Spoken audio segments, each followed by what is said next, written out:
Assalamualaikum warahmatullahi wabarakatuh. Alhamdulillah, nahmaduhu wa nasta'inuhu wa nastaghfiruh. Wa na'udzu billahi min shururi anfusina wa min sayyiati a'malina. Man yahdihillahu fala mudilla lahu wa man yudlil fala hadiya lahu. Asyhadu an la ilaha illallah wahdahu la syarika lahu wa asyhadu anna Muhammadan 'abduhu wa rasuluh. Allahumma salli wa sallim ala Muhammad wa ala alihi wa sahbihi ajma'in, amma ba'd. Muslimin dan muslimat yang dirahmati oleh Allah Subhanahu wa taala sekalian.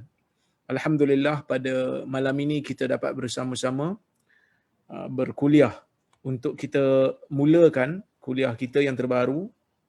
Sebelum kita tangguhkan sekejap kuliah Al-Adabul Mufrad, dan insya-Allah hari ini kita akan baca kitab ini untuk setiap malam Isnin lah sehingga habis, iaitu buku yang saya tulis bersama dengan The Sunnah Press, ya.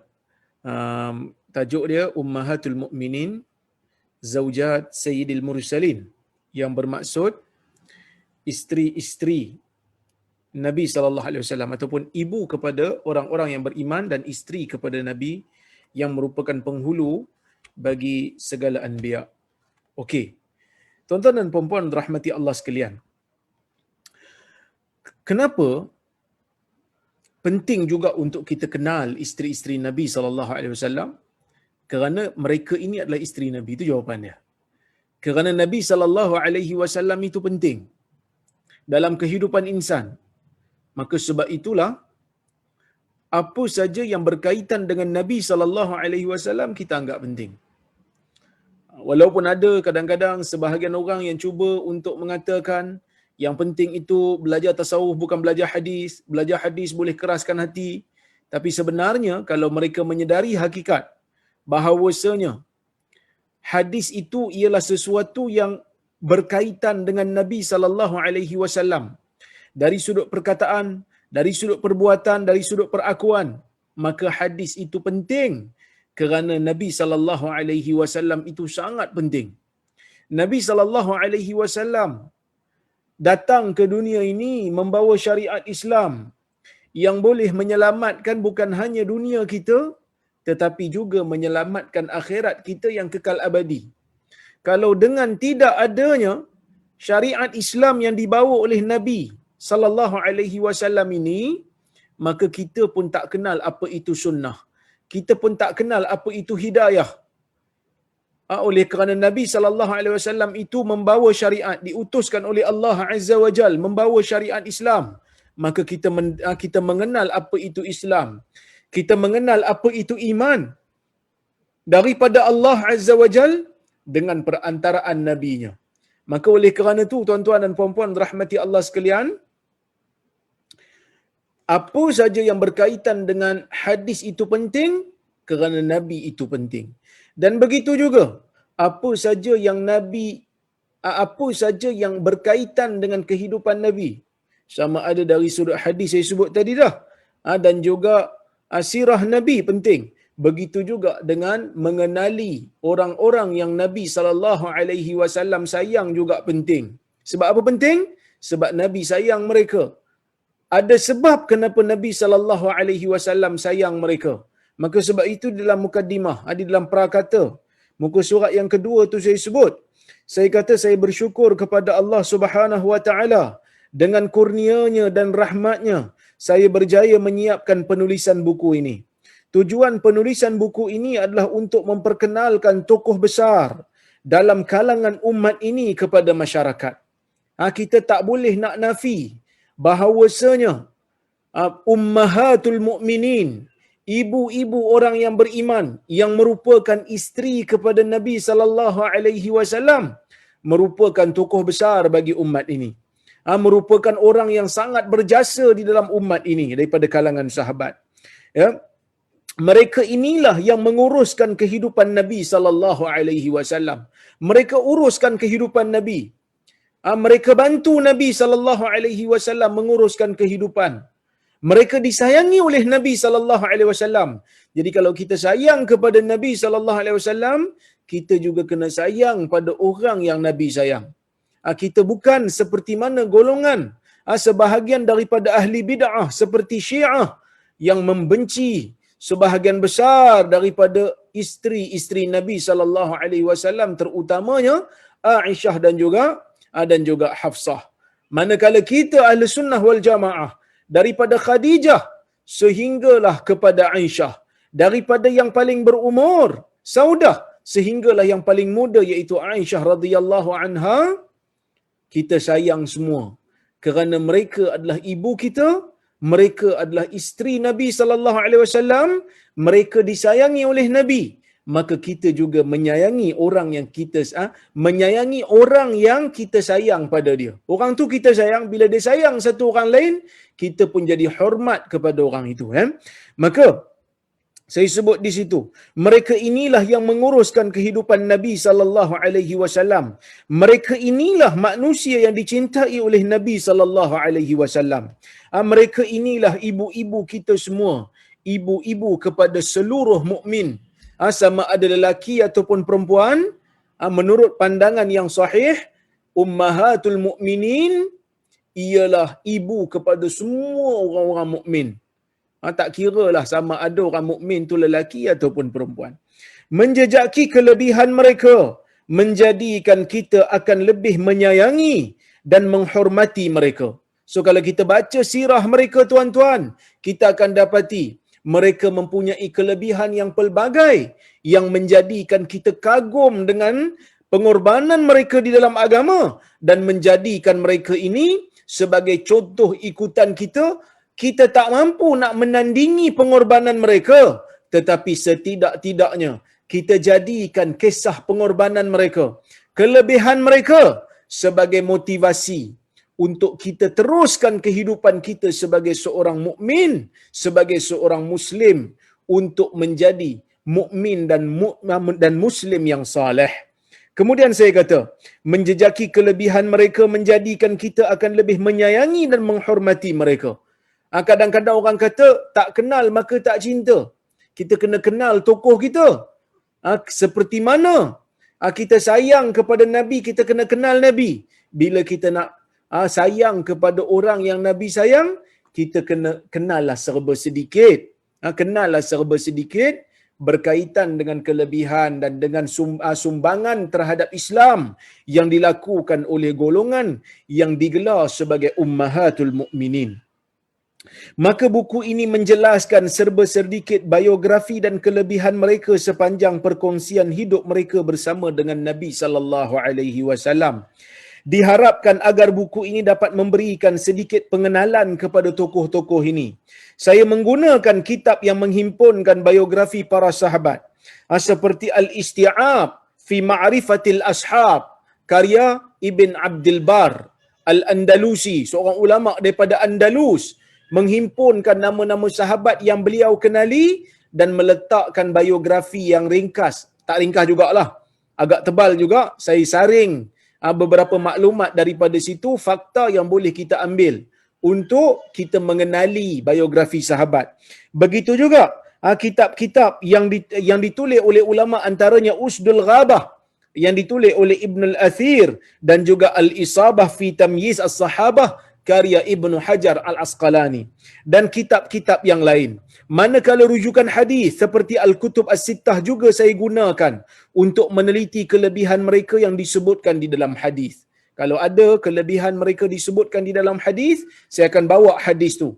Kemudian saya akan nyatakan pandangan ulama berkaitan dengan status hadis tu dan juga pandangan ulama ketika menghuraikan maksud hadis tersebut. Maklumat yang didapati dalam kitab ini dianalisis dan disaring. Moga buku ini dapat memperkenalkan tokoh ini kepada masyarakat. Dapat kenalkan kepada masyarakat siapa dia ummahatul mukminin. Kadang-kadang kita rasa segan juga. Tokoh-tokoh artis, tokoh-tokoh Liverpool sebelah orang kita kenal. Tetapi ummahatul mukminin yang sebelah orang ni kita kenal ke tak kenal? Kalau tanya agak-agak boleh lepas tak? Suruh sebut satu-satu. Tak payah sebut biografi, sebut nama satu-satu. Agak-agak boleh ingat tak? Kalau tak boleh ingat, maka kita kena rasa segan, kita kena rasa semangat untuk mengenali mereka melalui kuliah ini, insya-Allah. Saya juga sebut di situ Selain itu, mengenali mereka memberikan semangat kepada kita untuk mengikuti jejak langkah mereka selagi mampu, walau kita tahu mereka jauh lebih hebat daripada kita. Tetapi tidak salah mencontohi mereka yang lebih baik walaupun diri kita banyak kekurangan. Jadi tuan-tuan dan puan-puan rahmati Allah sekalian, itulah serba sedikit yang saya letakkan di dalam prakata. Kita tengok mukadimah pula. Kita tengok mukadimah. Sebelum kita nak masuk kepada perbahasan, kita tengok mukadimah dulu. Ummahatul Mu'minin. Siapa yang ada buku, muka surat yang ke-6. Siapa yang tak ada buku, nak beli buku, boleh jumpa, boleh hubungi Hadi Akmal. Siapa-siapa yang nak dengar kuliah, tapi tak nak beli buku, tak ada masalah, boleh dengar. Sesiapa yang tak nak dengar kuliah, tak nak dengar dan tak nak beli buku, nak mengacau aja, pun tak apalah. Teruskanlah mengacau, teruskanlah memaki, mencaci, kalau itu boleh menjadikan anda gembira. Kalau itu boleh jadikan anda gembira, release tension waktu-waktu PKP ni, silakanlah. Silakan. Kalau anda rasa itu merupakan amal saleh yang anda boleh bawa bertemu dengan Allah Subhanahu Wa Taala nanti. Baik. Kita teruskan muka surat yang ke-6. Ummahatul Mu'minin bermaksud para ibu bagi orang-orang mukmin, iaitu para wanita yang dinikahi oleh Rasulullah sallallahu alaihi wasallam dan baginda bersama dengan mereka. Maksudnya, nak jadikan diri mereka sebagai ummahatul mukminin, mereka ini mesti dinikahi oleh Nabi sallallahu alaihi wasallam dan mereka mesti bersama melakukan hubungan suami isteri bersama dengan Nabi sallallahu alaihi wasallam. Kalau mereka tak dinikahi oleh Nabi, maka tak dapatlah gelaran ummahatul mukminin. Sebab tu gelaran ummul mukminin tidak boleh digunakan melainkan hanyalah untuk isteri Nabi. Jangan lepas ni kata, ummul mukminin ni macam sedap lah, nak buah nama anak ummul mukminin. Tak boleh tuan-tuan. Kerana apa? Kerana ummul mukminin khas untuk isteri Nabi sallallahu alaihi wasallam, ya. Jadi wanita yang dinikahi oleh Nabi sallallahu alaihi wasallam dan Nabi bersama dengan mereka, maka mereka layak untuk digelar sebagai ummahatul mukminin. Manakala orang-orang ataupun perempuan-perempuan yang dinikahi oleh Nabi sallallahu alaihi wasallam tetapi Nabi tidak bersama, kemudian Nabi berpisah. Ada beberapa riwayat menyebutkan Nabi sallallahu alaihi wasallam ada menikah dengan beberapa orang wanita, kemudian Nabi ceraikan. Disebabkan apa? Ada yang dia sendiri mengucapkan isti'azah daripada Nabi, berlindung dengan Allah daripada Nabi sallallahu alaihi wasallam. Maka Nabi sallallahu alaihi wasallam pun tak paksa dia. Nabi seorang yang berakhlak, Nabi kata ilhaqi bi ahlik, pergilah kamu kembali ke rumah kamu, keluarga kamu. Dan dikatakan oleh para ulama Nabi menceraikan. Maka bila Nabi tak bersama, nikah tapi tak sempat bersama, maka mereka tak layak ataupun tak memakai gelaran ummahatul mukminin, ya. Mereka ini digelar sebegitu berdasarkan ayat Al-Quran. Allah Subhanahu wa taala dalam suratul Ahzab ayat yang ke-6 kata Allah, An-nabiyyu awla bil mu'minina min anfusihim wa azwajuhu ummahatuhum, yang bermaksud Nabi itu lebih berhak, lebih utama terhadap orang-orang mukmin daripada diri mereka sendiri. Ayat ni Allah Ta'ala nyatakan dengan jelas, di antara diri Nabi dan diri kita, diri Nabi lebih utama. Apa maksud diri Nabi lebih utama? Para ulama ada meletakkan 3 aspek nak dahulukan Nabi. Yang pertama, dahulukan cinta kepada Nabi sallallahu alaihi wasallam. Cinta Nabi dulu. Yang mana dalam hadis Nabi sallallahu alaihi wasallam menyebutkan, la yu'minu ahadukum hatta akuna ahabba ilaihi min walidihi wa waladihi wan nasi ajma'in. Yang bermaksud tidak sempurna, walaupun di situ disebut tidak beriman, tetapi yang dimaksudkan ialah tidak sempurna iman. Tidak sempurna. Tidak sempurna iman salah seorang daripada kamu, sehinggalah aku dia sayang lebih daripada diri dia sendiri, lebih daripada hatta akuna ahabba ilaihi min walidihi. Dia sayang aku ni lebih daripada dia sayang ibu bapanya. Dia sayang Nabi lebih daripada dia sayang anaknya. Dia sayang Nabi lebih daripada dia sayang manusia keseluruhannya.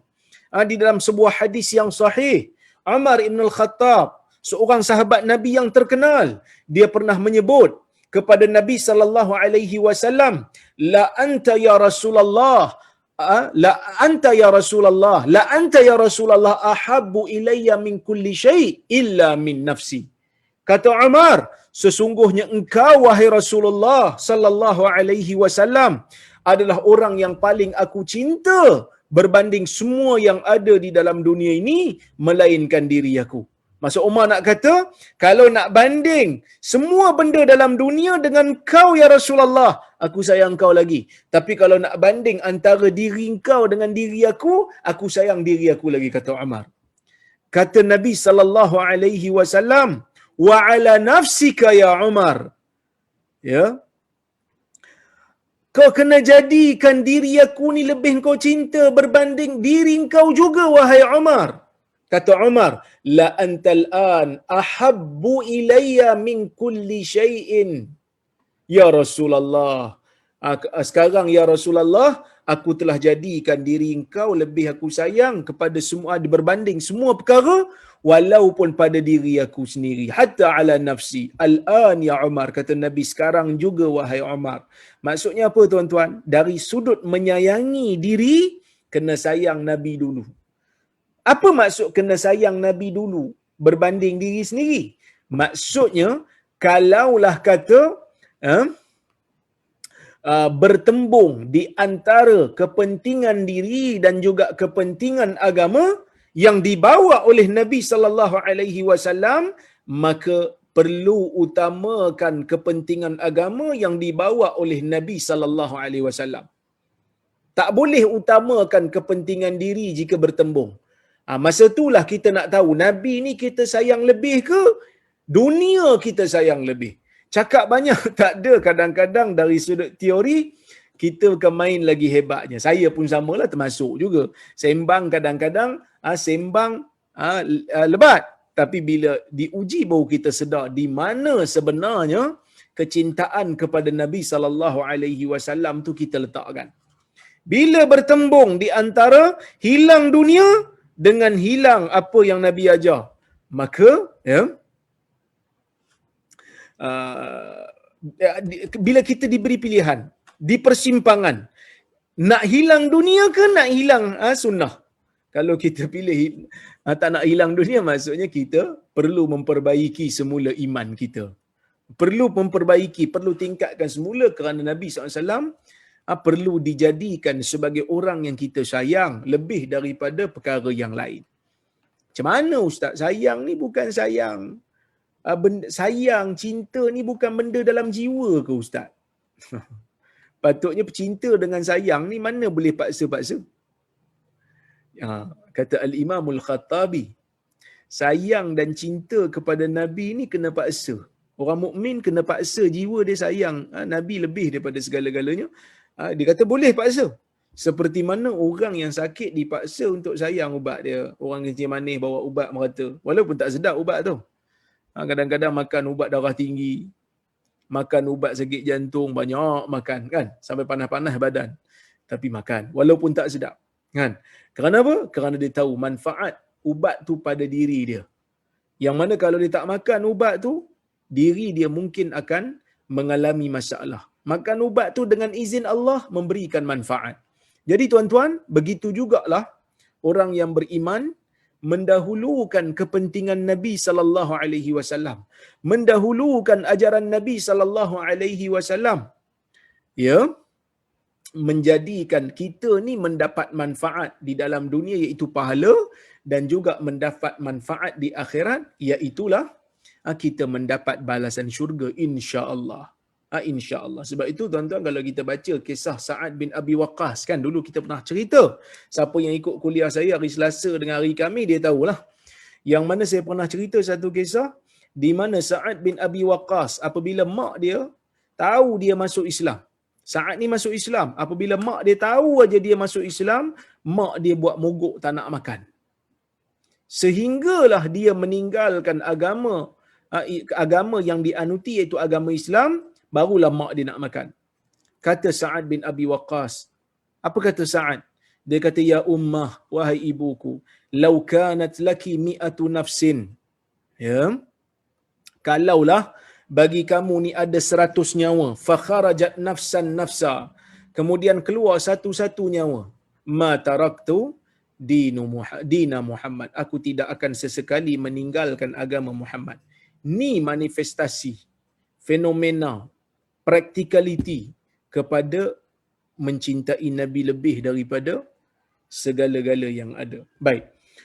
Kemudian, yang kedua kata para ulama, yang kata Nabi ni lebih utama daripada diri orang mukmin tu sendiri. Pada diri mereka kena utamakan Nabi, iaitu Nabi sallallahu alaihi wasallam apabila mengajarkan sesuatu yang baik daripada Allah, mengajar satu benda yang Allah Taala suka, dia kena dahulukan walaupun jiwa dan nafsu dia mengajak dia untuk melakukan perkara-perkara maksiat. Dia kena dahulukan arahan Nabi. Jiwa dia teringin nak buat benda maksiat, Nabi kata benda ni Allah Ta'ala tak suka. Jiwa dia kata malas nak buat ibadat, maka Nabi kata benda ni Allah Ta'ala suka. Dia kena dahulukan arahan Nabi setiap masa dan setiap ketika.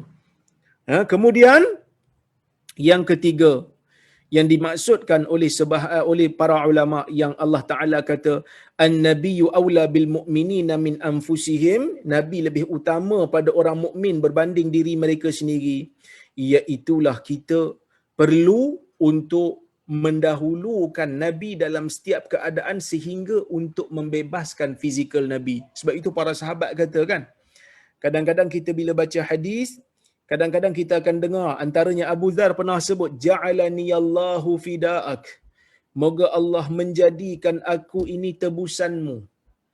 Maksudnya kalaulah engkau itu ditawan wahai Rasulullah dan tidak ada cara, tidak ada kaifiat ataupun tidak ada option, tidak ada pilihan untuk membebaskan kamu daripada tawanan musuh, melainkan aku sebagai gantinya, aku sanggup untuk ganti. Ataupun kalau terpaksa untuk aku menggadaikan apa saja harta yang aku ada untuk membebaskan kamu wahai Rasulullah, aku sanggup. Bi abi anta wa ummi ya Rasulullah. Begitu juga aku sanggup kalau menggantikan tempat engkau yang ditawan tu untuk bebaskan kau, gantikan ibu dan ayah aku sanggup. Ini biasa disebutkan oleh para sahabat menunjukkan mereka ini betul-betul sayang kepada Nabi, mendahulukan arahan Nabi, mendahulukan sayang kepada Nabi berbanding sayang pada orang lain, bahkan mereka mendahulukan untuk menyelamatkan fizikal Nabi sallallahu alaihi wasallam berbanding fizikal diri mereka sendiri. Sebab tu bila kita tengok di dalam sirah Nabi sallallahu alaihi wasallam, antara sahabat yang beraksi untuk menyelamatkan Nabi sallallahu alaihi wasallam, terutamanya pada hari Uhud, yang mana kita semua tahu hari Uhud merupakan hari di mana Allah Taala uji orang-orang Islam. 70 orang sahabat gugur di medan Uhud sebagai syuhada. Pada masa tu Nabi sallallahu alaihi wasallam luka, pipi Nabi cedera. Maka dalam keadaan tu Talhah beraksi, sehingga bila orang tanya Abu Bakar, apa yang kau ingat pada hari Uhud? Kata Abu Bakar, al-yaum yaum Talhah. Hari Uhud merupakan hari Talhah. Apa maksud hari Talhah? Hari Talhah bin Ubaidillah beraksi, dia menyelamatkan Nabi sallallahu alaihi wasallam daripada serangan yang datang daripada senjata-senjata orang-orang Quraisy, sehinggakan tangan dia tu dikatakan lumpuh disebabkan cedera.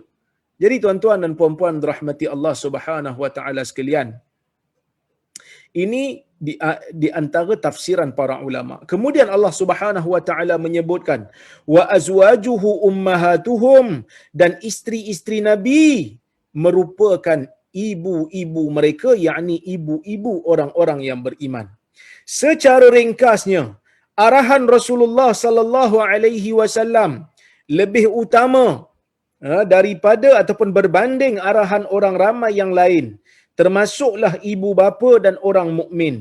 Seterusnya, mengapa para isteri baginda digelar sebagai ummahatul mukminin? Tu soalan, kenapa isteri Nabi ini digelar ummahatul mukminin, ibu orang mukmin? Hal ini disebabkan ummahatul mukminin mempunyai hukum yang khusus, iaitu apabila baginda menikahi dan bersama dengan seseorang wanita itu dan kemudian baginda wafat, maka wanita tersebut tidak boleh dinikahi oleh mana-mana lelaki lain selepas daripada Nabi sallallahu alaihi wasallam wafat. Isteri Nabi sallallahu alaihi wasallam merupakan isteri Nabi buat selama-lamanya sehinggalah Nabi sallallahu alaihi wasallam akan bersama dengan mereka di dalam syurga nanti. Firman Allah Subhanahu wa taala, "Wa ma kana lakum an tu'dhu Rasulullah wala an tankihu azwajahu min ba'dihi abada." Yang bermaksud, ini surah Al-Ahzab ayat 53. Tidak sepatutnya bagi kamu untuk melakukan sesuatu yang menyakiti Rasulullah sallallahu alaihi wasallam, dan juga kamu tidak boleh untuk menikahi isteri-isterinya selepas dia tak ada, selepas dia berpisah dengan mereka selama-lamanya, abada. Maksudnya apa tuan-tuan? Maksudnya bila Nabi sallallahu alaihi wasallam wafat aja, isteri Nabi sallallahu alaihi wasallam tidak boleh dinikahi oleh mana-mana lelaki, kerana Nabi akan bersama dengan isteri-isteri Nabi ini di syurga nanti. Sebab tu digelar ummahatul mukminin, ummul mukminin, ibu kita. Isteri Nabi ni macam ibu kita. Seperti mana kita tak boleh menikah dengan ibu kita, maka seperti itulah kita tak boleh menikah dengan isteri Nabi sallallahu alaihi wasallam selama-lamanya. Tuan-tuan tengok nota kaki tu, muka surat ke-7 tu. Kata Syekh Muhammad bin Salih Al-Utsaimin yang bermaksud rahimahullah, seorang ulama daripada Saudi, dia meninggal dah. Dan firmannya bila Ibn Utsaimin kata mim ba'dihi, bila Allah Taala kata selepas Nabi, bermaksud selepas baginda berpisah dengan mereka. Perpisahan baginda sallallahu alaihi wasallam dengan mereka berlaku semasa baginda hidup dan apabila baginda wafat. Manakala perpisahan semasa baginda hidup pula merangkumi keadaan sebelum bersama ataupun selepas bersama. Oleh itu, isu ni merangkumi 3 keadaan, kata Syekh Utsaimin. Yang pertama, isteri yang berpisah dengan baginda kerana kewafatan Nabi sallallahu alaihi wasallam, maka isteri yang seperti ini tidak halal bagi mana-mana lelaki untuk menikahi mereka setelah kewafatan Nabi sallallahu alaihi wasallam. Ni sepakat. Yang kedua, isteri yang berpisah dengan Nabi sallallahu alaihi wasallam ketika Nabi masih hidup. Maksudnya Nabi ceraikan dia. Tetapi masih Nabi ni belum bersama dengan dia, belum melakukan hubungan suami isteri, maka isteri ni setelah diceraikan, maka ia halal untuk dinikahi oleh mana-mana lelaki lain dan tiada bantahan mengenai keharusannya seperti mana yang disebutkan oleh Ibnu Katsir di dalam tafsirnya. Keadaan yang ketiga, kata Syekh Utsaimin, isteri yang berpisah dengan Nabi sallallahu alaihi wasallam waktu Nabi hidup, maka Nabi ceraikan dia, dan waktu cerai itu dia dah bersama dah dengan Nabi. Maksudnya sebelum perceraian berlaku dia dah bersama dah dengan Nabi. Maka di sini terdapat perbezaan pandangan dalam kalangan para ulama. Ada di antara mereka yang mengatakan bahawa isteri tersebut halal untuk dinikahi oleh lelaki lain sebab Nabi dah cerai. Walaupun Nabi pernah bersama tapi Nabi dah cerai, dia kata. Dan ada di antara mereka yang mengatakan tak boleh. Sebab apa? Sebab Nabi dah bersama dengan dia. Sebab Nabi dah bersama dengan dia, Nabi dah nikah dengan dia, Nabi dah bersama. Maka oleh kerana nak menghormati kedudukan Nabi, maka dia tak boleh nikah dah. Okey? Baik. Tapi saya nak bagi tahu pada tuan-tuan dan puan-puan rahmati Allah sekalian, yang sepakatnya ada nama-nama dalam ni je yang ulama sepakat dia ummahatul mukminin. Itu ada 11 orang. InsyaAllah kita akan tengok satu-satu nanti. Baik. Kemudian, Larangan bagi seseorang, muka surat 8 tuan-tuan. Larangan bagi seseorang isteri untuk berkahwin setelah suaminya meninggal tidak terpakai kepada lelaki Muslim yang lain. Maksudnya kalau orang Muslim lain nikah dengan seorang perempuan, lepas tu lelaki tu mati. Isteri dia, janda dia boleh kahwin dengan orang lain. Setelah berlalunya iddah, dia boleh kahwin dengan orang lain. Yang tak boleh ni hanya khas untuk Nabi. Si isteri yang kematian suaminya dibolehkan untuk berkahwin dengan lelaki lain setelah tamat iddahnya. Berkenaan dengan isu seseorang isteri itu akan bersama-sama dengan suaminya di akhirat nanti, jika isteri tersebut berkahwin lain, ulama berbeza pendapat dalam hal ini. Kerana wujudnya hadis yang mempunyai kritikan di sisi ulama berkaitan dengannya. Kalau isteri itu kahwin lain, suami dia meninggal, dia kahwin lain. Nanti bila masuk syurga, dia nak bersama dengan siapa? Dia nak jadi isteri siapa?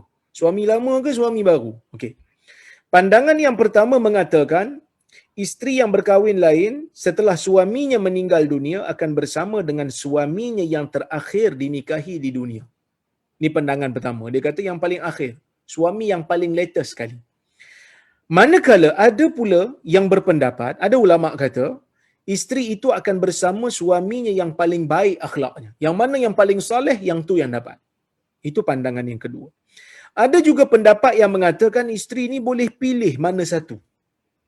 Kalau dia ada dua suami yang pertama meninggal, dia kahwin yang kedua selepas habis iddah, dia boleh pilih. Ini pendapat yang ketiga. Namun pendapat pertama adalah yang paling tepat kerana wujudnya athar daripada salafus salih yang menyokong pandangan ni. Dari sudut hadis, ulama mengkritik hadis-hadis yang ada dalam masalah ni, tapi dari sudut athar daripada salafus salih mengatakan yang paling latest lah, suami yang paling akhir. Baik. Bagi lelaki yang merupakan ahli syurga, ia bukan satu isu adakah isterinya akan bersama atau tidak, kerana ahli syurga tidak akan bersendirian, serta akan dianugerahkan isteri yang akan memberikan kebahagiaan di sana, iaitu bidadari syurga, sekiranya isterinya di dunia tidak dapat bersama di sana. Maksudnya, jangan duk fikir bila isteri dapat bersama dengan suami yang paling latest, habis itu suami yang pertama dapat apa? InsyaAllah di dalam syurga tidak ada sesiapa yang akan bosan, yang akan sedih, yang akan gundah gulana. Semua akan happy, semua akan tenang, semua akan gembira di dalam syurga Allah nanti. Ini benda yang kita kena yakini. Tak ada dalam kamu syurga ni orang sedih, orang tak puas hati, tak ada. Yang mana Allah Ta'ala sediakan untuk kita di dalam syurga ni nikmat yang sangat-sangat ajaib.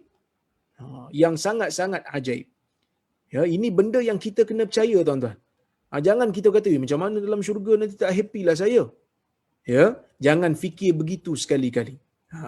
Kerana Allah Ta'ala menyebutkan di dalam Al-Quran, orang yang berada di dalam syurga ni, ya, apa saja yang dia nak, apa saja yang dia nak, dia akan terima. Dia akan dapat. Okey? Baik. Kemudian tuan-tuan dan puan-puan rahmati Allah sekalian, ya. Sangkut pula ni. Boleh dengar suara saya ke?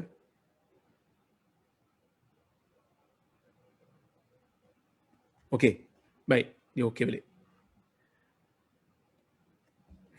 Baik.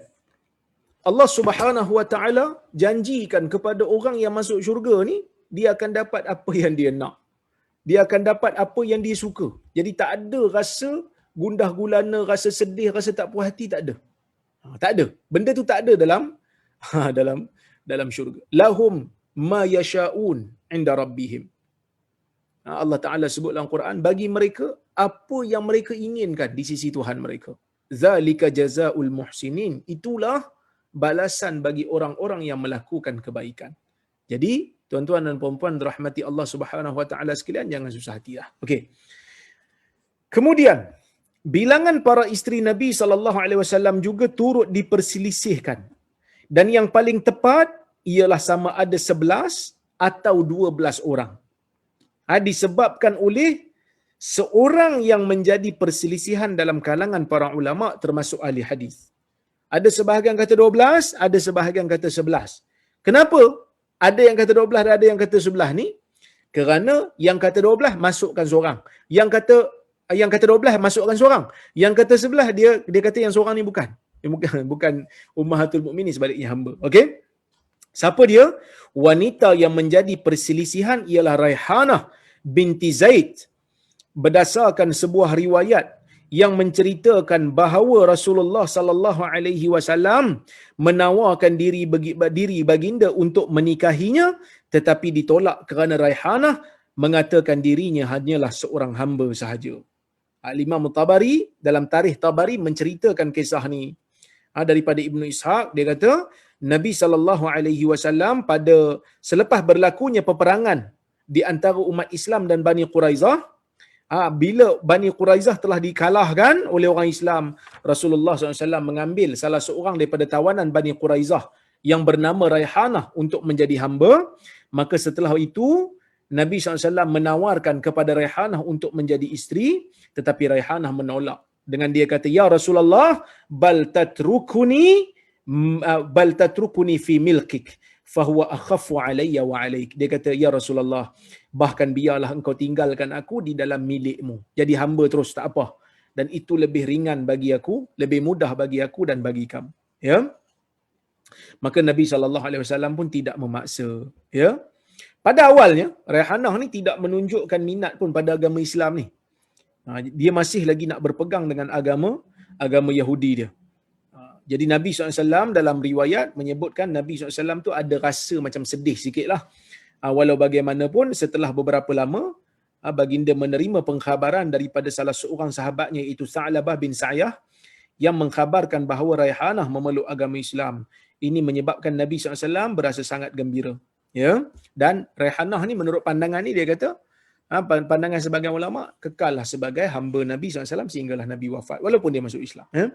Maka dalam buku ni saya hanya akan menyatakan 11 orang wanita sahaja sebagai isteri Rasulullah SAW, kerana 2 wanita yang lain iaitu Raihanah dan juga Mariyah Al-Qibtiyah dianggap sebagai hamba Nabi Muhammad sallallahu alaihi wasallam. Baik, kita masuk kepada perbahasan berikutnya, iaitu hikmah. Kenapa Nabi sallallahu alaihi wasallam ni berpoligami? Hikmah bilangan isteri baginda sehingga 11 orang haruslah diteliti, kerana ia khusus untuk Nabi SAW saja. Kenapa ramai? Kenapa lebih daripada 4? Di sana ada hikmah. Muslim yang lain tidak dibenarkan untuk berkahwin sehingga 11 orang. Tetapi hanya dibolehkan dalam satu-satu masa, dia hanya boleh sehingga 4 orang sahaja. Iaitu dengan syarat lelaki itu mampu untuk berlaku adil, termasuklah secara zahir. Firman Allah Subhanahu wa taala, wa in khiftum alla tuqsitu fil yatama fankihu ma taba lakum minan nisa'i mathna wa thulatha wa ruba' fa in khiftum alla ta'dilu fawahidah aw ma malakat aymanukum zalika adna alla ta'ulu.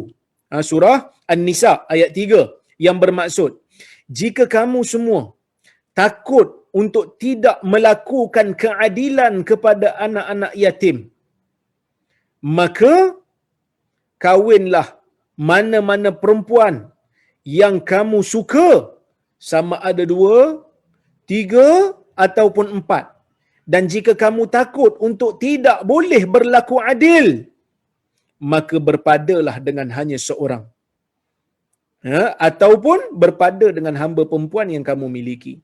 Dan itu lebih mendekati supaya kamu tidak melencong jauh. Jadi tuan-tuan dan puan-puan rahmati Allah sekalian, Allah Subhanahu wa taala sebut dalam ayat ni tentang kepentingan untuk berlaku adil lah. Orang Islam, laki boleh kahwin sampai 4, tapi mesti syarat dia adil. Kerana Nabi SAW bersabda, man kanat lahum ra'atan famala ila ihdahima jaa yaumal qiyamah wa shiqquhu ma'il. Sesiapa yang mempunyai 2 orang isteri dan dia ni cenderung tak adil kepada dia tak adil lah kepada salah seorang daripada mereka berdua, dia akan datang di hari kiamat dalam keadaan badannya sengit, cacat. Hadis ni riwayat Imam Ahmad. Dengan riwayat Abu Daud dengan sanad yang sahih. Oleh hal yang demikian, isu poligami hendaklah dibincangkan dengan lebih terperinci dan serius, serta meliputi pelbagai aspek penting kerana perkara ni berkait dengan tanggungjawab. Bukan hanya untuk menurut hawa nafsu syahwat semata-mata. Bukan hanya kita bincang ni seronok-seronok. Dah, dia ada tanggungjawab besar. Siapa yang buat, dia kena sedar tanggungjawab ni besar. Ya? Baik. Tetapi harus diingat bahawa agama Islam tidak boleh dipersalahkan berkenaan isu poligami. Kerana syariat Islam tidak memperkenalkan poligami. Bukan Islam yang masa Nabi SAW datang bawa syariat, Nabi tak perkenalkan poligami, tuan-tuan. Nabi hanya memperkenalkan batasan, itu had, jangan lebih daripada 4. Yang mana poligami telah diamalkan sebelum itu lagi. Hari ini Islam diserang seolah-olah macam Islam tu yang perkenalkan. Sedangkan kalau kita tengok dalam sejarah waktu Nabi SAW, ya, bila Nabi SAW berada di Mekah, orang Rom dah mengamalkan benda tu, orang Parsi pun dah mengamalkan benda tu, orang Arab Jahiliyah pun dah amalkan benda tu. Cuma bila Nabi bawa syariat Islam, Nabi hadkan sahaja. Sebaliknya Islam meletakkan had terhadap apa yang telah berlaku. Dan sebenarnya amalan poligami ini telah diperkenalkan oleh manusia terdahulu sebelum kedatangan syariat Islam lagi. Dengan kata lain, Islam hanya mensyariatkan disiplin supaya amalan ini dijadikan dengan lebih teratur, supaya nasib wanita terbela dan tidak dizalimi. Seterusnya, antara hikmah Nabi Muhammad sallallahu alaihi wasallam berpoligami adalah berdasarkan beberapa sebab. Pertama sekali, bagi menukilkan hukum hakam yang berkaitan dengan kekeluargaan, termasuklah hubungan suami isteri.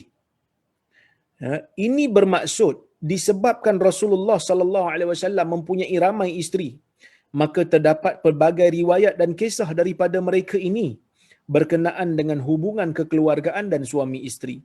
Contohnya kita akan dapat melihat riwayat daripada Aisyah, Ummu Salamah dan Ummu Habibah berkaitan hubungan masing-masing dengan baginda Nabi sallallahu alaihi wasallam. Terdapat sebuah hadis yang diriwayatkan oleh Abu Sa'id Al-Khudri yang meriwayatkan daripada Nabi sallallahu alaihi wasallam bahawa baginda bersabda, "Innamal ma'u minal ma'." Ada satu hadis daripada Abu Sa'id Al-Khudri. Sebenarnya Jabir pun riwayat hadis yang hampir sama. Dia kata, Nabi kata, "Innamal ma'u minal ma'." Sesungguhnya wajib mandi bila keluar air. Maksudnya bila bersama, bila bersetubuh suami isteri, keluar air mani baru wajib mandi. Kalau tak keluar, walaupun berlaku hubungan tapi tak keluar air mani, maka tak wajib mandi kalau ikut riwayat ni lah. Maksud hadis ni wajib untuk mandi junub jika bersetubuh dengan isteri dan terkeluarnya air mani. Jika tidak inzal, yakni tak keluar air mani, maka tidak wajib mandi. Ketika Jabir radhiyallahu anhu meriwayatkan hadis ni, Aisyah dengar Jabir punya riwayat. Jabir ni sahabat Nabi, Aisyah ni isteri Nabi. Jadi bila Aisyah dengar Jabir kata begitu daripada Nabi sallallahu alaihi wasallam, lalu Aisyah bagi tahu. Aisyah bagi tahu Jabir, Aisyah kritik Jabir. Aisyah kata, "Jabir a'lam minni bi Rasulillah sallallahu alaihi wasallam." Adakah Jabir lebih tahu tentang Nabi berbanding aku? Maksudnya Aisyah tu isteri Nabi. Dah tentulah Aisyah lebih tahu lah isu ni. Kerana Aisyah tu isteri dia. Ya, maka Aisyah kata, adakah Jabir lebih tahu banding dengan Nabi? Adakah Jabir lebih tahu tentang Nabi berbanding aku? Walhal beliau merupakan isteri Nabi sallallahu alaihi wasallam dan lebih tahu berkenaan dengan hal kekeluargaan dan suami isteri. Serta Aisyah mengisyaratkan bahawa beliau lebih utama dalam menyampaikan hal tersebut kepada kaum muslimin. Aisyah berkata, Jabir tersilap. Adakah Jabir lebih tahu tentang Nabi berbanding diriku? Baginda bersabda, Aisyah bagi tahu siap-siap. Aisyah kata, Nabi sallallahu alaihi wasallam bersabda, "Iza jawazal khitanul khitan faqad wajabal ghusl." Apabila bertemunya anggota berkhitan dengan anggota berkhitan, maksud bila berlaku je persetubuhan, tak kiralah sama ada inzal ke tidak, maka wajib mandi. Ni yang Aisyah riwayat. Kenapa Aisyah tahu? Kerana Aisyah adalah isteri Nabi sallallahu alaihi wasallam. Jadi sebab itu ramai isteri Nabi ni boleh macam-macam cerita tentang hukum hakam yang berkaitan dengan kekeluargaan dan hubungan suami isteri. Maka hadis-hadis semisal ini kita akan dapati majoriti jalur-jalurnya datang daripada isteri-isteri Rasulullah sallallahu alaihi wasallam kerana ia berkenaan dengan hal kekeluargaan dan suami isteri yang mana mereka ini mengalami sendiri kehidupan bersama dengan Nabi sallallahu alaihi wasallam. Oleh sebab itulah para isteri Nabi ini ya yang akan disampaikan syariat dan hukum hakam berkaitan hal ini kepada mereka, kepada orang Islam. Maksudnya mereka akan sampaikan apa yang mereka alami bersama dengan Nabi sallallahu alaihi wasallam, hukum-hukum yang berkenaan dengan tu. Hikmah yang seterusnya, itu yang pertama lah, hikmah yang pertama. Hikmah yang seterusnya ialah disebabkan Islam pada awalnya merupakan minoriti. Islam ni minoriti tuan-tuan. Bada'al Islamu ghariba. Islam bermula dalam keadaan asing. Hadis riwayat Muslim. Jadi masa Islam diperkenalkan peringkat awal, orang yang masuk Islam ni orang yang tak ada pengaruh kuat di Mekah pada masa tu. Sebab apa? Sebab orang Arab ni dia sangat-sangat, orang kata apa, asabiah. Orang Arab ni sangat-sangat mementingkan hubungan kabilah. Dia tak nak dengar sangat ni orang luar cakap ni kalau dia bukan kabilah kita. Jadi sebab itu saya sebut di situ. Pada peringkat awal Islam diperkenalkan pada peringkat awal Islam diperkenalkan di kota Mekah, sangat sedikit yang menerimanya. Dan ramai daripadanya merupakan orang miskin tidak berpengaruh, termasuklah bekas hamba dan pengembala kambing. Oleh itu Rasulullah sallallahu alaihi wasallam harus mempunyai strategi macam mana nak menembusi sesebuah kabilah dan komuniti masyarakat Arab yang sangat mementingkan hal-hal kekeluargaan dan semangat kabilah. Kerana mereka ini dikenali menjaga nasab keturunan, sehingga hafalan atau penyimpanan nasab turut terjaga dengan baik. Arab ni dalam bab nasab, dia orang jaga. Ben ni sampai ke atas, dia orang jaga. Kita mungkin tak jagalah kan. Maka hal ini jarang berlakulah dalam masyarakat Melayu, khususnya di Malaysia. Contoh ekstremisme ataupun ekstremism ataupun kemelampauan terhadap ketaksuban kepada keluarga ni yang ditunjukkan dalam semangat kabilah dalam masyarakat Arab pada ketika itu, zaman jahiliah, ialah dua kabilah sanggup berperang antara satu sama lain demi seekor unta, hanya seekor unta je, tapi dia perang sanggup ratusan tahun. Oleh itu terdapat pepatah Arab jahiliah ya yang masyhur berbunyi unsur akhaka zaliman au mazluma. Tolong saudara kamu sama ada dia zalim ataupun dia dizalimi. Walaupun akhirnya Nabi SAW menggunakan term yang sama dan Nabi ubah cara pemahamannya, tapi inilah zaman dulu sebelum daripada kedatangan Islam. Dia buat zalim ke, dia dizalimi ke, kita kena tolong dia. Kalau dia zalim, kita kena tolong dia dalam kezaliman dia, pergi zalim kat orang sebab dia saudara kita. Kalau dia dizalimi pun kita kena tolong sebab dia saudara kita. Tapi akhirnya Nabi SAW, Nabi ubah. Nabi sebut perkataan ni, tapi Nabi ubah. Setelah kedatangan Islam, hal ini dikenali sebagai asabiah. Maksudnya, sesiapa yang membantu sesuatu, walaupun dia tahu benda tu batil, dia bantu juga, maka dia sedang berpegang dengan asabiah. Saya sebut, setelah kedatangan Islam, hal ini dikenali sebagai asabiah. Kerana seseorang itu membantu saudara sedarah atau sepuak dengannya, walaupun dia bersalah atau berlaku zalim. Jika perbuatannya benar, maka itu tidak mengapa. Pepatah tersebut juga diketengahkan semula oleh Rasulullah SAW sebagaimana yang diriwayatkan dalam sebuah hadis. Kemudian para sahabat pun bertanya, bagaimana nak membantu kalau yang dizalimi itu kita tahulah macam mana nak bantu, kan? Kalau dia zalim macam mana dia nak bantu? Macam mana kita nak bantu? Nabi SAW kata, bantu kawanmu ataupun saudaramu yang zalim itu dengan menghalang dia daripada melakukan kezaliman pada orang lain. Sama ada nasihat dia ataupun tahan dia supaya dia tak buat zalim pada orang lain.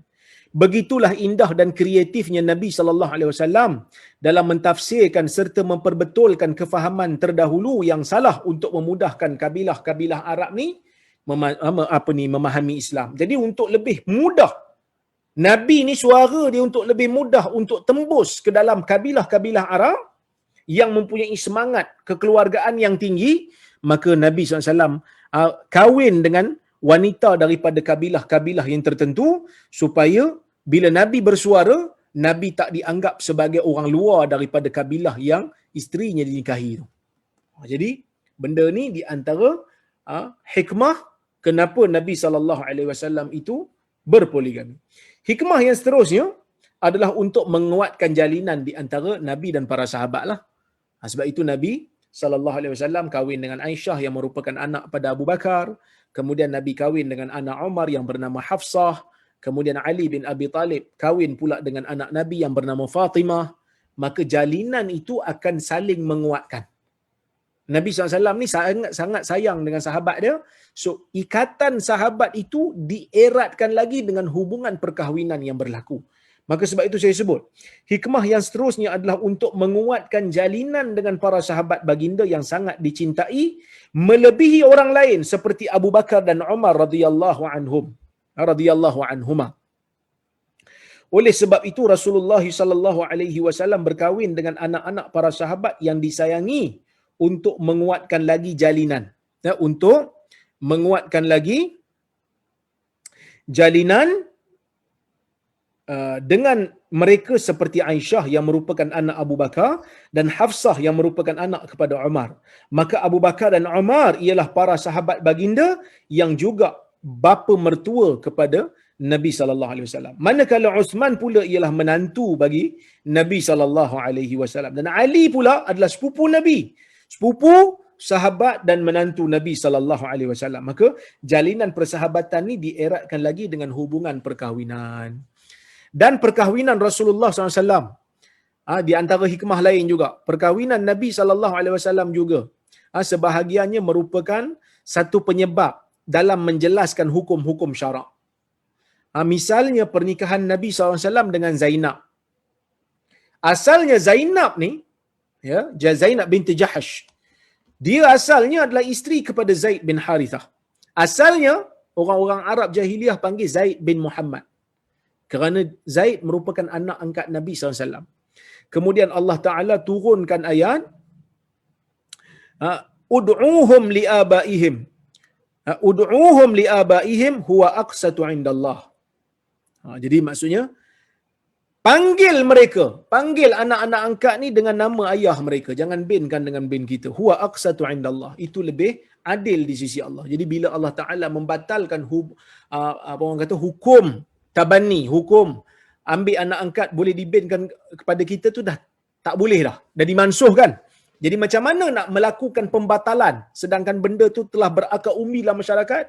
Allah Ta'ala perintahkan Nabi SAW untuk kahwin dengan Zainab binti Jahash setelah ia diceraikan oleh Zaid. Mula memang orang terkejut lah. Macam mana Nabi SAW boleh kahwin dengan bekas isteri Zaid? Tapi Nabi buat tu kerana nak bagi tahu, aku dengan Zaid ni walaupun dulu dia anak angkat aku dan kamu panggil dia itu dengan bin aku, tetapi sebenarnya dia bin Harithah. Dia bin Zaid bin Harithah, bukan bin Muhammad. Maka isterinya halal bagi aku setelah dia menceraikan isterinya. Maka sebab itu saya sebut, berdasarkan ayat ini dan juga ayat 37 dalam surah yang sama, dapat dikenal pasti bahawa wujudnya hukum syarak dalam isu perkahwinan seperti ini. Dan penjelasan diberikan bahawasanya Zaid itu adalah anak angkat serta Rasulullah SAW boleh mengahwini bekas isterinya yang asalnya merupakan menantu angkat kepada Nabi SAW. Di sini kita dapat lihat yang perlakuan Rasulullah SAW memberikan penjelasan yang mendalam dan lebih meyakinkan kepada orang mukmin. Maksud dengan perbuatan tu selain daripada bagi tahu mulut, jelaskan dengan perbuatan lebih kuat. Terutama benda yang orang kata benda yang tersembunyi, benda yang orang susah nak faham, orang senang salah sangka, dan Nabi buat.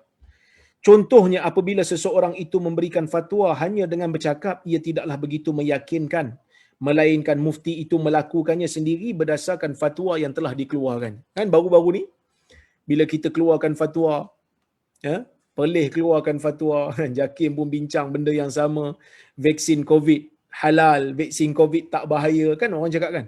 Cucuk dululah kami nak tengok. PM cucuk dulu, menteri-menteri cucuk dulu, frontliner, doktor-doktor yang pro ni cucuk dulu, kita nak tengok.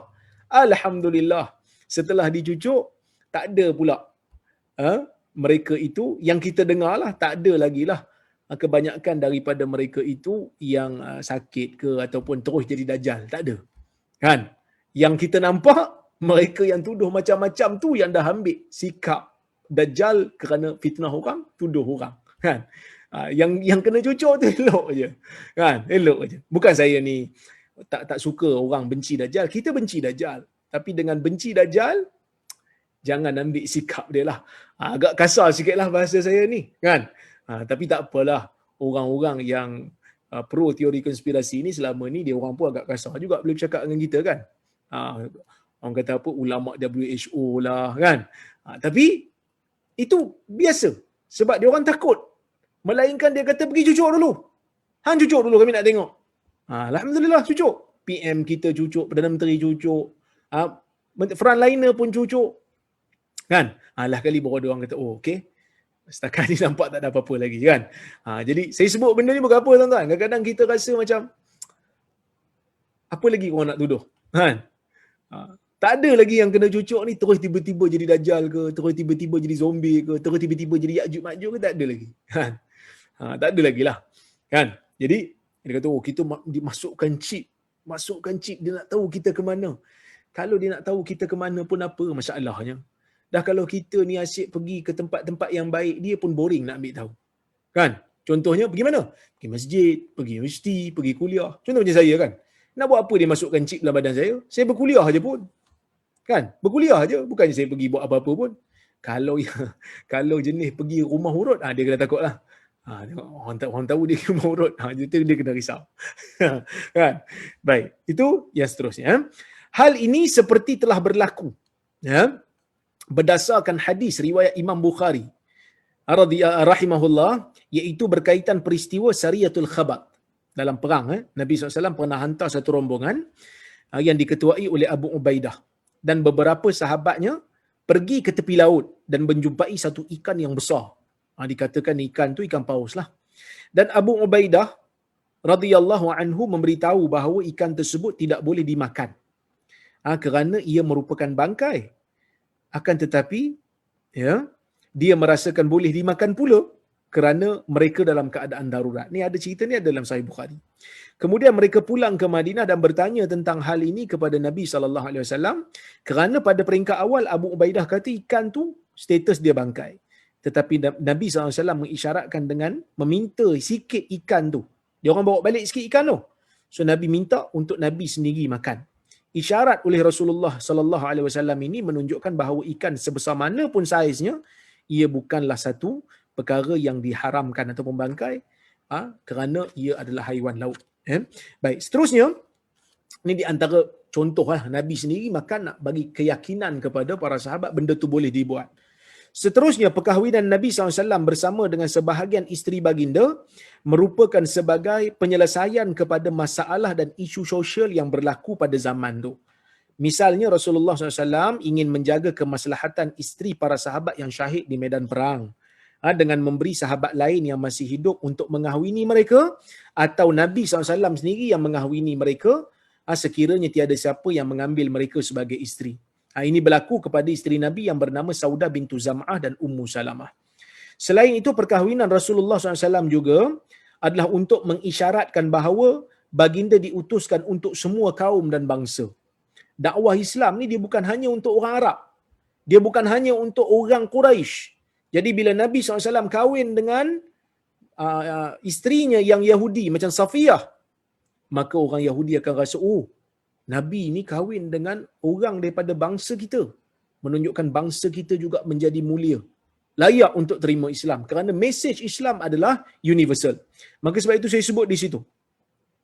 Selain itu, perkahwinan Rasulullah SAW juga adalah untuk mengisyaratkan bahawa baginda diutuskan untuk semua kaum dan bangsa. Dakwah Islam tidak hanya terhad kepada bangsa Arab semata-mata. Maka Nabi SAW berkahwin dengan Safiyah bintu Huyai supaya dapat memberikan isyarat tersebut kepada bangsa Yahudi. Yahudi tengok sebab Safiyah ni anak pemimpin Yahudi. Huyai bin Akhtab. Jadi bila tengok, oh, Nabi kahwin dengan Safiyah, anak pemimpin. So, diorang mungkin terbuka hatilah nak terima Islam. Sebagai manusia yang mempunyai ciri-ciri manusia biasa, selain daripada itulah hikmah yang lain, selain daripada semua yang disebut di atas, sebagai manusia yang mempunyai ciri-ciri manusia biasa, baginda juga ada kalanya berkahwin disebabkan suka dan cinta, kerana itu lumrah manusia yang dicipta oleh Allah Subhanahu Wa Taala. Bahkan Nabi ni dia makan, dia tidur, ada waktu dia sakit.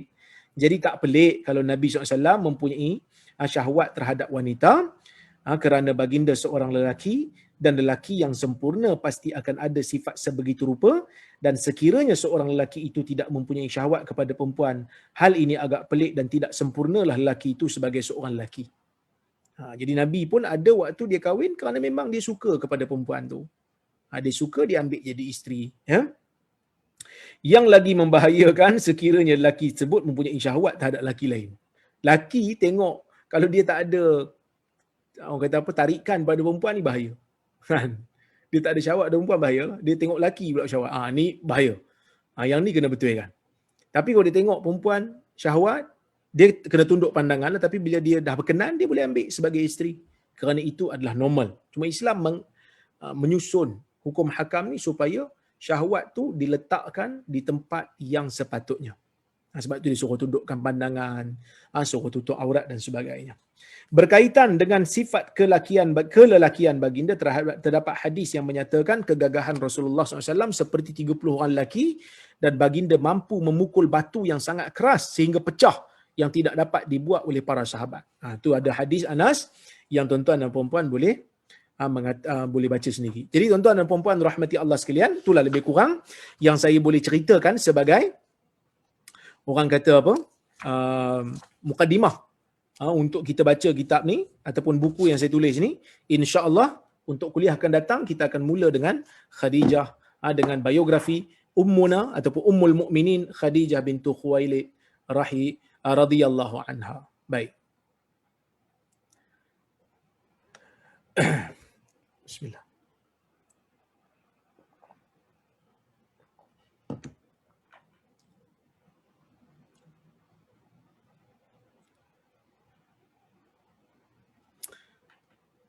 Assalamualaikum Ustaz. Waalaikumsalam. Kelas malam ni ada seorang jemaah beragama Kristian dan dia sedang belajar serba sedikit agama Islam. Moga-moga dia dapat mendapat hidayah dari kelas malam ini. Ahlan wa sahlan, selamat datang ke kuliah ini.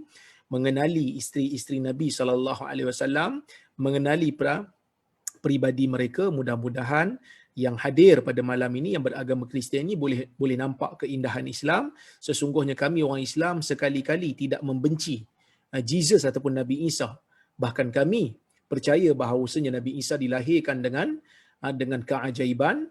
Cuma kami percaya dia adalah Nabi yang diutuskan oleh Allah kepada umat dia pada waktu itu, dan dia juga memberitahu kepada umat di dalam Al-Quran seperti mana diceritakan dalam Quran, dia ada successor dia punya orang yang akan menyambung perjuangan dia di akhir zaman, iaitu Nabi Muhammad sallallahu alaihi wasallam. So kalau orang Kristian percaya kepada adanya, orang kata apa, Old Testament, adanya New Testament, kena juga percaya adanya the last testament, iaitu Al-Quran. Revelation yang terakhir. The last revelation ataupun the last testament, iaitu wahyu ataupun kitab yang terakhir yang diturunkan oleh Allah Subhanahu wa taala.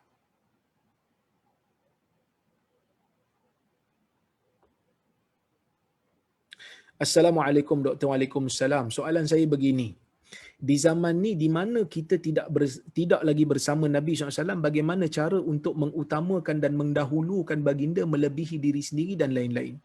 Yang pertama, benda yang wajib kita buat. Walaupun nafsu kita meronta nak buat benda yang haram, tinggalkan kerana kita mendahulukan Nabi SAW. Itu pertama. Yang kedua, benda-benda sunat ni kita buat selagi mana kita mampu, kita promosikan.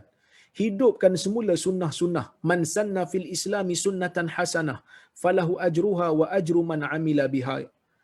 Yang mana atau kama qala Nabi SAW kata min ghairi ay yanqusa min ujurihim syai. Yang bermaksud Nabi SAW kata siapa yang memulakan satu sunnah yang baik, hidupkan sunnah yang telah ditinggalkan lama oleh masyarakat, kita buat, kita hidupkan semula. Mudah-mudahan dengan perkara itu Allah Ta'ala akan berikan pahala pada kita, dan pahala orang yang amal kerana ikut kita pun kita dapat. Ini disebutkan oleh Nabi SAW dalam hadis. Kemudian kita pertahankan nama Nabi SAW dengan kita menjelaskan peribadi Nabi kepada orang-orang yang tak faham tentang peribadi Nabi. Orang yang membenci Nabi, kita bagi tahu ni sisi Nabi yang sebenarnya yang kau tak faham. Dan kita membanteras hadis-hadis palsu yang disandarkan menggunakan nama Nabi sallallahu alaihi wasallam. Jadi ini di antara perkara yang kita boleh buat pada zaman inilah.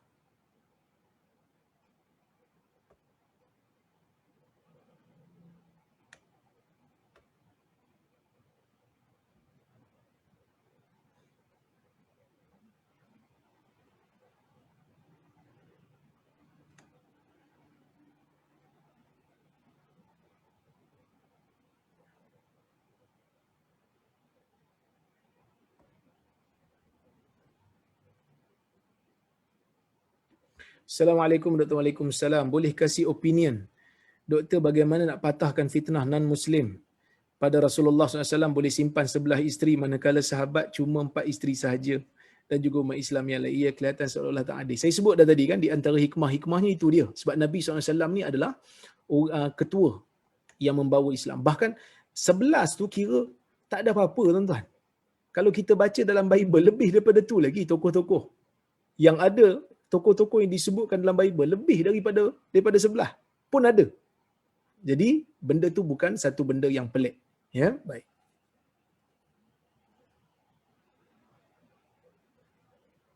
Assalamualaikum Ustaz. Waalaikumsalam. Doa anak-anak untuk ibu bapa itu boleh menolong ibu bapa yang telah meninggal. Bagaimana dengan ibu tiri? Ibu tiri bukan ibu yang betul. Tetapi doa ni tuan-tuan dan puan-puan rahmati Allah sekalian, dia bukan hanya terhad kepada ibu bapa sahaja. Kita berdoa, selawat ni kita doa untuk Nabi. Allahumma salli ala Muhammad. Ya Allah, berselawatlah ke atas Nabi Muhammad. Walaupun Nabi itu bukan ayah kita, bukan mak tiri kita, bukan ayah tiri kita. Tapi kita tetap mendoakan. Bila kita baca nama sahabat, kita kata radhiyallahu anhu, moga Allah meredai dia. Itu doa kita. Ya Allah, redailah dia. Kita baca nama para ulama, Imam Syafi'i rahimahullah, moga Allah merahmati dia. Ini juga doa. Sedangkan dia bukan ayah kita, dia bukan ibu kita, dia bukan ibu tiri kita.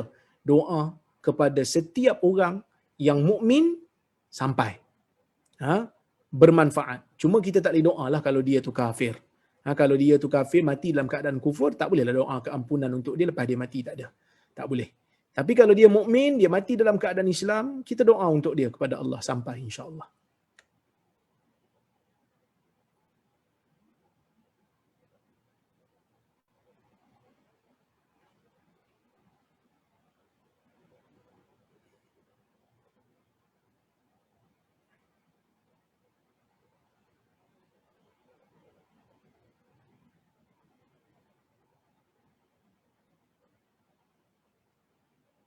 Assalamualaikum Ustaz. Waalaikumsalam. Boleh belia pemuda bedah buku Ustaz ni kepada yang tidak ikut kuliah Ustaz atau bedah buku selepas dah habis tengok kuliah Ustaz?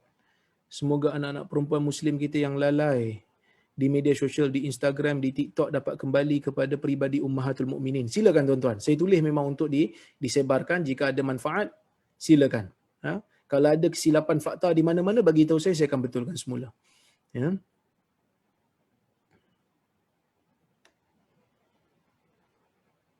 Assalamualaikum Ustaz. Waalaikumsalam. Bagaimana kita nak menegur perempuan yang tak menjaga ikhtilat dengan lelaki? Ikhtilat ni pergaulan, ya, tak jaga pergaulan dengan lelaki. Sebab mereka suka berkawan baik dengan lelaki. Mohon pencerahan.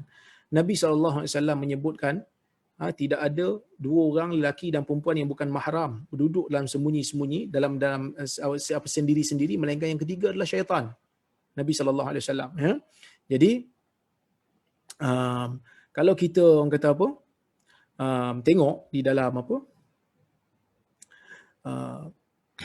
masyarakat kita ni, kebanyakan isu-isu yang yang bersifat sosial ni bermula daripada tak jaga pergaulan. Yang kita dengar rogo beramai-ramai apa semua tak jaga pergaulan. Bila jaga pergaulan, maka akan selamat. Sebab itu Allah Subhanahu Wa Taala melarang orang perempuan untuk melunakkan suara di hadapan lelaki, fayatma'al ladzi fi qulubihim marad, supaya orang-orang yang orang-orang yang jiwanya ada penyakit tidak orang kata rasa seronok bila dengar suara perempuan yang dilunakkan. Benda ni bahaya tuan-tuan. Sebab itu Allah Subhanahu Wa Taala tidak membenarkan orang perempuan ni melunakkan suara. Ha? Fala takhda'na bil qaul fayatma'al ladzi fi qalbihi marad. Jangan dia merendahkan suara dia, melunakkan suara, bukan rendah, melunakkan suara dia. Nanti orang-orang yang dalam jiwanya ada penyakit, dia akan rasa sedap. Dia akan rasa nak dengar lagi. Ya. Jadi itu di antara perkara yang kita kena hati-hati, kena jaga supaya kita tidak termasuk di dalam jerat syaitan. Mungkin ada yang kata, alah, tak ada apa-apalah, kami dah biasa. Tak ada apa-apalah, dah biasa. Kan? Biasa tu akan menyebabkan sesuatu yang luar biasa pula. Kerana syaitan tu begitulah. Daripada satu step ke satu step, daripada satu step ke satu step. Mula-mula kita rasa buat benda ni seolah sungguh. Kan? Kalau kita buat rasa, salah sungguh aku buat benda ni kan. Ya. Jadi dah biasa, jadi berulang-ulang benda yang tu. Benda bersalah tapi tak rasa bersalah dah. Lepas tu kita buat yang lain tu, rasa bersalah juga. Buat berulang-ulang akan rasa bersalah. Sebab itu para ulama menyebutkan, antaranya satu nukilan yang disebutkan oleh Ibnu Abbas, satu nukilan yang disebutkan oleh Ibnu Abbas, dia menyebutkan la saghirata ma'al israr. Tidak ada dosa kecil kalau diulang berkali-kali. Kenapa? Bila dah ulang berkali-kali itu akan menyebabkan seseorang itu jadi qillatul mubalah. Terlalu orang kata apa? Tak peduli dah benda tu. Tak peduli dah benda tu. Okey? Wallahu a'lam.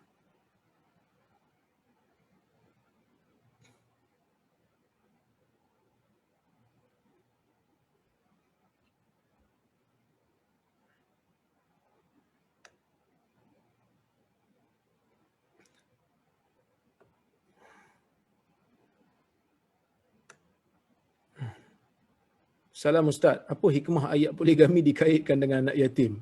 Tadi saya baca Allah Subhanahu Wa Taala sebut dalam Al-Quran, jika kamu wa in khiftum alla tuqsitu fil yatama fankihu ma tabalakum minan nisa mathna wa thulatha wa ruba'.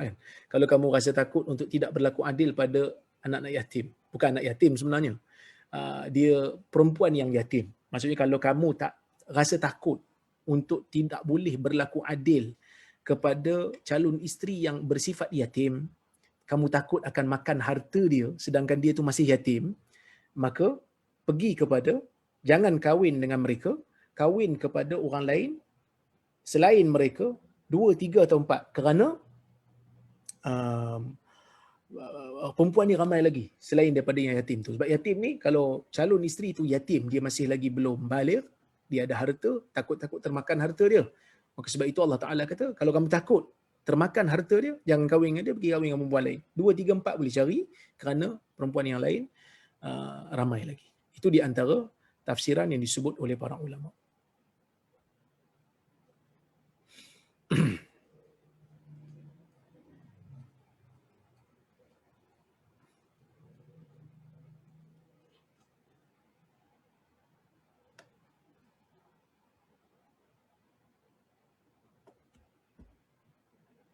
Assalamualaikum Ustaz. Waalaikumsalam. Sunnah kuniyah, bagaimana kita boleh praktikkan perkara ini terutama dalam keluarga, ibu bapa dan anak-anak kecil?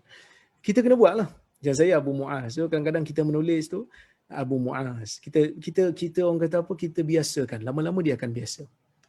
Kita biasakan, lama-lama dia akan terbiasa. Memang dalam masyarakat Melayu, sikitlah, terutama ustaz-ustaz lah yang ada ni, kunyah-kunyah ni kan. Yang lain mungkin baru nak mula. Tapi sebenarnya masyarakat dulu dah ada bapaknya, maknya kan. Maknya, bapaknya tu adalah salah satu daripada semangat kunyah lah. Bapak kepada anak, ibu kepada anak kita, gitu. Ya.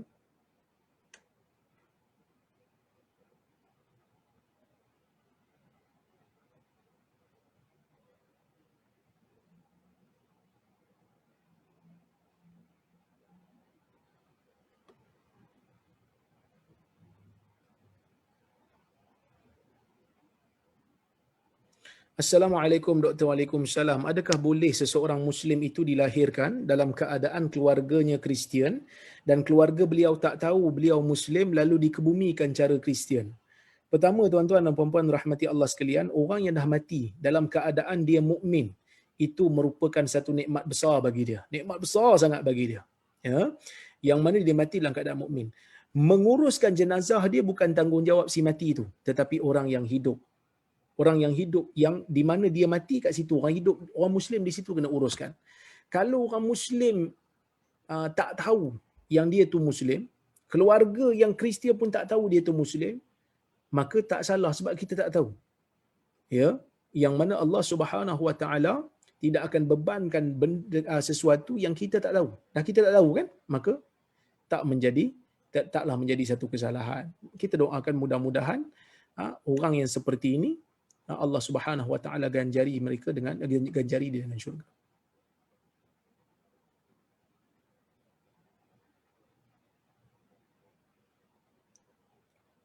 Assalamualaikum Ustaz. Waalaikumsalam. Jadi kasidah oleh Ustaz yang suara lemak tu macam mana? Macam mana suara lemak? Saya pun tak tahu. Tapi kalau melunakkan suara, saya tak setuju lah. Kerana orang bukan nak dengar kasidah dia, orang nak dengar suara dia.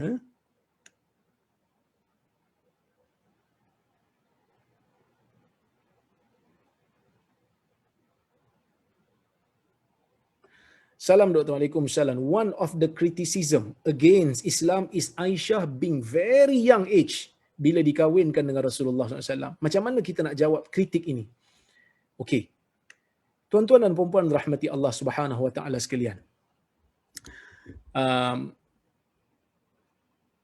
Saya nak sebut, kita tak boleh banding zaman tu dengan zaman ni. Saya bagi contoh. Zaman dulu, zaman ibu kita, zaman nenek kita, opah kita lah. Saya orang Perak, saya panggil opah kan. Orang KL ni dia panggil nenek. Zaman nenek kita,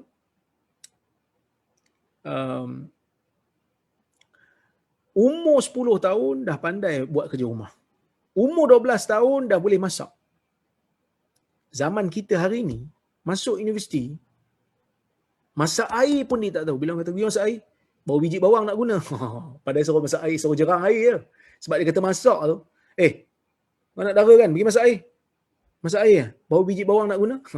Sampai tanya macam tu lah. Kan? Sebab apa? Kan? Sebab tumpuan berbeza, zaman berbeza. Tumpuan berbeza, zaman berbeza. Kenapa saya kata begitu? Kerana zaman dulu, anak-anak perempuan tak masuk universiti. Zaman dulu, anak perempuan tak masuk universiti. Jadi, bila tak masuk universiti, mereka lebih tertumpu kepada kerja-kerja rumah, masak, jaga adik. Jadi, sebab tu kita tengok zaman nenek kita, mungkin umur 13 tahun, 14 tahun, dah sesuai untuk kahwin. Itu kalau zaman nenek kita. Cuba bayang kepada zaman Aisyah zaman dulu. Matang mereka lebih cepat. Sebab apa? Sebab mungkin kerana mereka lebih terdedah dengan isu-isu ataupun kerja-kerja rumah tangga lebih awal daripada zaman sekarang ni. Dan Aisyah punya umur berkahwin dengan Nabi SAW ni, zaman orang tak puas hati dengan Imam Bukhari dah, orang tahu dah. Imam Bukhari ni masa zaman dia hidup, Syiah tak suka dia. Kan? Ahli bid'ah memang tak suka dia. Tapi tak ada pun yang kritik dia. Sebab apa? Sebab mereka tahu pada zaman tu ia bukan satu kritikan yang itu bukan satu kritikan yang wajar. Bahkan kalau kita tengok riwayat-riwayat ataupun kisah-kisah yang kita jumpa daripada tamadun Parsi pun ada menyebutkan raja-raja mereka memang kahwin dengan perempuan-perempuan yang muda. Perempuan-perempuan yang muda. Kerana itu menunjukkan kekuasaan mereka. Pada zaman itulah di Parsi.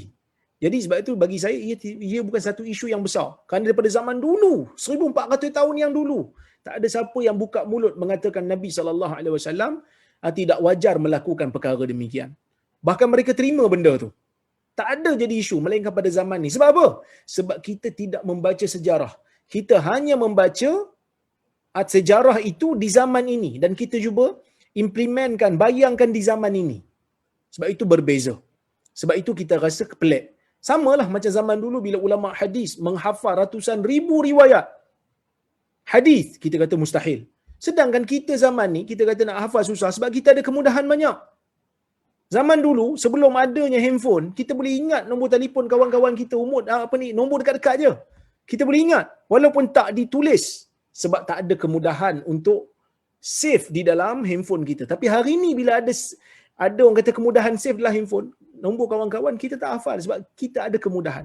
Jadi manusia bila tak ada kemudahan, dia akan gunakan kemampuan semaksimal mungkin. Ya, wallahu a'lam.